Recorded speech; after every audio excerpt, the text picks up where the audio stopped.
नमस्कार गावकरी मंडळी. आपल्या सोनेजवळा ग्रामपंचायतच्या भकास विकासाची जी मालिका सुरू केलेली त्याचा भाग नंबर 3 आज आपण या आरो फिल्टर पाशी केलेला आहे. मागील सरपंच मुकुंद नाना गायकवाड यांनी आपल्या गावाला स्वच्छ आणि शुद्ध पाणी मिळावं या उद्देशानं हा आरो प्लॅन्ट त्यांनी आणि मागच्या ग्रामपंचायत बॉडीनं मोठ्या मेहनतीनं बसवलेला आहे. पण जसे हे महोदया सरपंच पदावर आले तेव्हापासून हा आरो प्लॅन्ट बंद पडलेला आहे.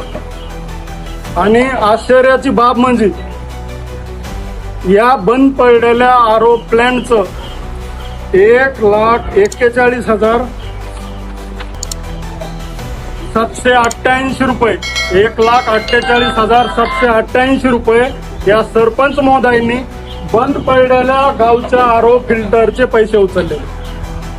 गावाला पाणी नाही. आज पावसाळा चालू आहे तरी सुद्धा गाव पाण्यासाठी भटकत आहे. आरो फिल्टरसाठी कित्येक लोक जार केजून आणतात, कुणी बोडगावून कुणी आणतात. आपल्या गावाला मागील सरपंचाने इतका चांगला प्लॅन्ट केलेला असून सुद्धा बंद अवस्थेत पडलेला आहे. आणि याच महोदयांनी बंद पडलेल्या प्लॅन्टचे याला रिपेअर केलं म्हणून 1,41,788 रुपये एवढे पैसे बंद पडलेल्या प्लॅन्टला रिपेअर केलं म्हणून उचलले.